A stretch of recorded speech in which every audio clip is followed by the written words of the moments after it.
കേരളത്തിൽ കടുത്ത ത്രികോണ മത്സരം നടക്കുന്ന ഒരു മണ്ഡലമാണ് ആറന്മുള. ആറന്മുളയിലെ NDA സ്ഥാനാർത്ഥി കുമ്മനം രാജശേഖരൻ രാജേട്ടനാണ് നമ്മളോടൊപ്പം ഉള്ളത്. ഈ തിരഞ്ഞെടുപ്പ് പ്രചരണം ഇപ്പോൾ അവസാന ഘട്ടത്തിലേക്ക് കടക്കുന്നത്, എത്രത്തോളം ഉണ്ട് വിജയപ്രതീക്ഷ? നല്ല പ്രതീക്ഷയാണ്. എന്നെ സംബന്ധിച്ചിടത്തോളം എനിക്ക് എല്ലായിടത്തും ഇപ്പം തന്നെ വാഹന പര്യടനം നടക്കുകയാണ്. എല്ലായിടത്തും നല്ല സ്വീകരണം, ആവേശകരമായ ജനങ്ങൾ തന്നെ മുന്നോട്ട് വന്ന് പിന്തുണ നൽകുന്നു, സഹായങ്ങൾ നൽകുന്നു. അപ്പോൾ എനിക്ക് വളരെ വലിയൊരു വിശ്വാസമാണ്, ശുഭാപ്തി വിശ്വാസമുണ്ട്. നല്ലൊരു ത്രികോണ മത്സരം നടക്കുന്ന മണ്ഡലമാണ്. എന്താണ് ആറന്മുളയിലെ ജനങ്ങളോട് പറയാനുള്ളത്? ഒരു വികസിത ആറന്മുള ഉണ്ടാകണമെന്നാണ് എൻ്റെ ആഗ്രഹം. ആറന്മുളയിൽ വികസനമില്ല. 70 വർഷക്കാലമായിട്ട് എത്ര MLA ഇവിടെ നിന്നുണ്ടായി. 10 വർഷമായിട്ടും ഭരണകക്ഷിയാണ്. പക്ഷേ ഈ നാട്ടിൽ അറിയപ്പെടുന്നത് ഒരു സാംസ്കാരിക ധാർമ്മിക ഒരു പൈതൃക കേന്ദ്രം എന്നുള്ള നിലയ്ക്കാണ്. ഒരു ഗ്രാമമാണ്. പക്ഷേ അംഗീകാരമില്ല.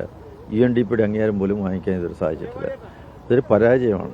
അങ്ങനെ ഒരു നല്ല അംഗീകാരമൊക്കെ വാങ്ങി അന്തർദേശീയ തലത്തിൽ അറിയപ്പെടുന്ന ഒരു ടൂറിസം ഡെസ്റ്റിനേഷനൊക്കെ ഇവിടെ മാറ്റിയെടുത്താൽ ഈ പ്രദേശത്തുള്ളവർക്കൊക്കെ തൊഴിലായി, വികസനമായി, പല രീതിയിലും പല നിലയ്ക്കും ഇവിടെ നല്ല റവന്യൂ വരുമാനം കൂടുതൽ സർക്കാരിന് കിട്ടുന്നത്, കോടികളാണ് കിട്ടുന്നത് ഇവിടെ നിന്ന്. കാരണം മരാമൺ കൺവെൻഷൻ, വള്ളംകളി, അതുപോലെ തന്നെ ഇവിടെ ഈ നടക്കുന്ന ആറന്മുള വള്ളസദ്യ 3 മാസമാണ്.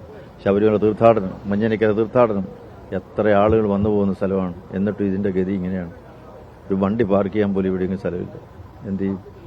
ജില്ലയിലെ തന്നെ വലിയൊരു മണ്ഡലമാണ്. അപ്പം എന്താണ് ഒരു ജനപ്രതിനിധി വന്നാൽ ഇവിടെ പ്രഥമ പരിഗണന കൊടുക്കുന്നത്? അല്ല, ഇവിടുത്തെ ജനങ്ങളുടെ ജീവൽ പ്രശ്നങ്ങളുണ്ട്. അവർക്ക് തൊഴിലില്ല, പലയിടത്തും കുടിക്കാൻ വെള്ളമില്ല, പലയിടത്തും റോഡൊക്കെ കുണ്ടും കുഴിയുമാണ്, കണക്ടിവിറ്റി ഇല്ല, പലവിടെ സ്ഥലത്ത് പോകാൻ നിവൃത്തിയില്ല. അപ്പോൾ അങ്ങനെ ഒരു അവികസിത മേഖലയാണ്. ഒരു തൊഴിൽ കൊടുക്കുന്ന ഒരു പണിശാല പോലും ഇവിടെ ഇല്ല, ഒരു വ്യവസായം പോലും ഇവിടെ ഇല്ല. കൃഷി നശിച്ചു, ടൂറിസം മേഖലയില്ല, ആരോഗ്യ മേഖല, എല്ലാ മേഖലയും, വാണിജ്യം, വ്യാപാരം, എല്ലാ മേഖലകളിൽ തളർന്നു കിടക്കുന്ന സ്ഥലമാണ്. ഇതിനെ പുനരുജ്ജീവിപ്പിക്കുക എന്നുള്ളതാണ്. അങ്ങ് തന്നെ നേതൃത്വം കൊടുത്ത നിരവധി സമരങ്ങളൊക്കെ നടന്ന മണ്ഡലമാണ്. അതൊക്കെ വോട്ടായി മാറുമെന്ന് തോന്നുന്നുണ്ട്. തീർച്ചയായിട്ടും എല്ലാ ജനങ്ങൾ എൻ്റെ അങ്ങേയറ്റത്തെ ഈ നാടിൻ്റെ ഒരു പൊന്നോമന പുത്രനായിട്ടാണ് അവർ കാണുന്നത്. ഞാൻ അവരോടൊപ്പമാണ്. നാടിന്റെ രാജേട്ടനാണ്. നേരത്തെ നടത്തിയ സമര പ്രവർത്തനങ്ങളൊക്കെ അദ്ദേഹത്തിന് വോട്ടായി മാറുമെന്ന് തന്നെയാണ് കരുതുന്നത്. എന്തായാലും അവസാന ദിവസങ്ങളിലേക്ക് കടക്കുമ്പോൾ കനത്ത വിജയപ്രതീക്ഷയിൽ തന്നെയാണ് അദ്ദേഹമുള്ളത്. ക്യാമറമാൻ രതീഷ് മടമ്പീശലിനൊപ്പം കണ്ണൻ ദേവ്, അമൃത ന്യൂസ്, പത്തനംതിട്ട.